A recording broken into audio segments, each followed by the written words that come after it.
Hello, one and all. It's my view of My Hero Academia, Chapter 304, Izuku Midoriya and Toshinori Yagi. And the big twist of this chapter is the revelation that if One for All is given to a person who already has a quirk, it will kill them. Oh my god, I freaking love that. Seriously, Deku spent a large chunk of the series thinking he wasn't worthy of One for All, thinking I should go to Bakugo or Shoto. He straight up tried to give it to Lemillion, and now he finds out that if he actually had done that, it would have killed them.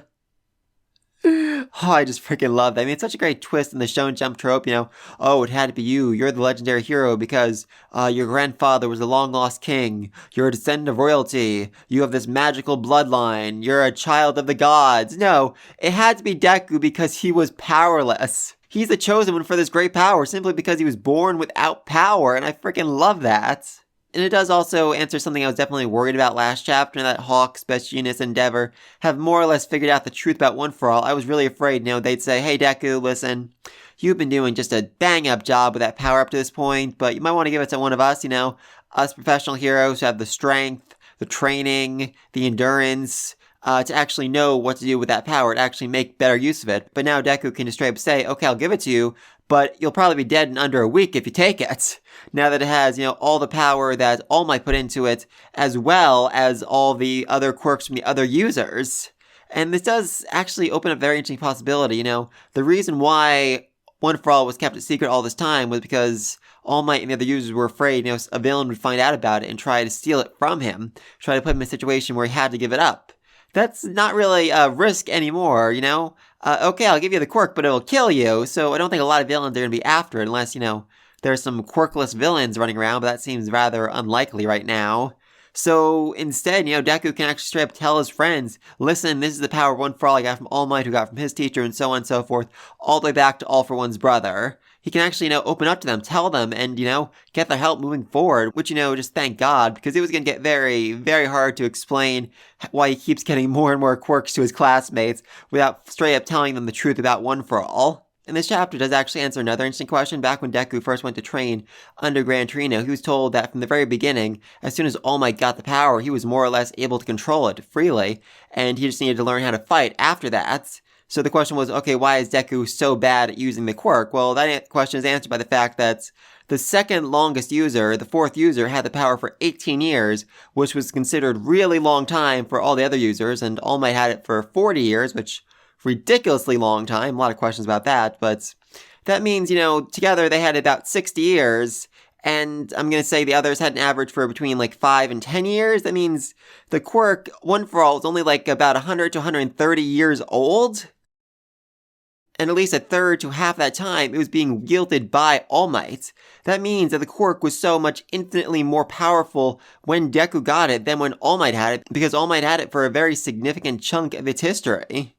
And it's also revealed this chapter that Deku basically has to be the one that stops All for One because he is going to be the last user of One for All. I mean, every, generation, less and less people are born quirkless, and finding someone younger than Deku without a quirk who has the same will and drive that he has would be almost impossible. So it's going to have to be Deku, and I think a lot of fans are really happy about this because there's definitely some worry that we're going to do a Boruto situation, have a whole spin-off series, a sequel series that focuses on whoever Deku ends up passing the power down to.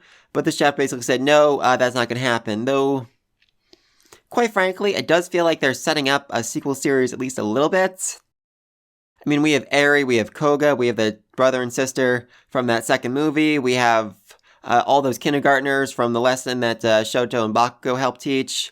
I mean, there are a lot of kids that have been set up in the series to, carry on the torch moving forward to become the next generation of heroes. So I could actually see a spin-off series with slightly smaller stakes without, the whole saving the world kind of thing. More like, Vigilantes with a much smaller scale, not saving the world, but just, saving people, fighting villains, more average, everyday hero stuff. I could see it actually working, but, moving on. All right, so the start of this chapter, we had Deku meeting the Council of One for All. Yeah, definitely wasn't expecting this. And then we still have the second and third user who are facing the wall for some reason. I'm seeing some speculation, they aren't good people, they're ashamed. They're not willing to face Deku for some reason, but the guy on the left, he really does look a lot like Bakugo, like a slightly older version of Bakugo would look. I mean, I've been seeing this theory online for a long time that somehow, Bakugo is going to travel back in time and become the second user. somehow, some way, and, therefore his soul is still inside Deku. I mean, I definitely didn't believe that theory. It seemed too out there, but he really does bear a resemblance to him, so very, very curious about that. Also, another huge reveal this chapter is that even though All Might, is still alive, his shade, part of his soul, is inside of One For All, and can actually communicate with the other users and tell them information that only All Might knows. The information about how the fourth user died was only known by All Might, and yet the shade inside the quirk also knows that information, which is very, very curious. And I do just freaking love Banjo telling Deku, oh, don't worry, we'll give you privacy when you need it. Oh god, I just absolutely love that. I mean, good point. Deku doesn't want 7 old guys and 1 woman watching him when he's in the bathroom, or if things progress with him and Uraka. And then Banjo realizes, oh wait, you can't actually talk because you don't have a mouth. And then when Deku figures out a way to talk without a mouth, Banjo starts clapping for him, which I freaking love. It's interesting though, Deku seems to be really struggling to speak in the beginning, but then he gets, I think, more clear as the chapter goes on. He's able to master the art of talking without a mouth, I guess. And then we meet the fourth user, Hikage Shinomori, a weirdo who shunned modern society for the life of a hermit, which, does actually make a lot of sense given his quirk. I said, when Deku first unlocked danger sense, that could be very dangerous for him, He's sitting at home, sleeping in bed, all of a sudden, ooh, danger sense, someone's being mugged, ooh, danger sense, someone's about to be attacked, danger sense, just triggering again and again, keeping him from sleeping, keeping him from going out and saving people night and day until he basically just collapses and dies. And for the fourth, he was in a much more terrible era, much more dangerous era, so it makes sense, there'd be constant danger around him, so he'd decide, okay, you know what, I can't deal with the danger, I can't deal with all these people around me, I'm just gonna go live life a hermit as far away from society as I can. And I just love this back and forth he has as Banjo keeps trying to hit him.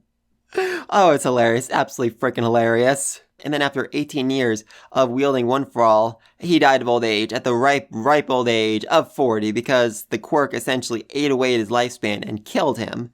Now this is definitely interesting. I mean, I'm curious if this is going to affect Deku. I mean, yes, he is quirkless, so therefore it shouldn't, but at the same time, he has all the other quirks, all the other uses of One For All inside him as well, so is that going to count as having multiple quirks? And what about the Nomu? I mean, they have high regeneration and stuff like that, but will that protect them? Will that allow them to live, full lives? Or are they going to have like a shelf life of just a few years before they eventually collapse and die?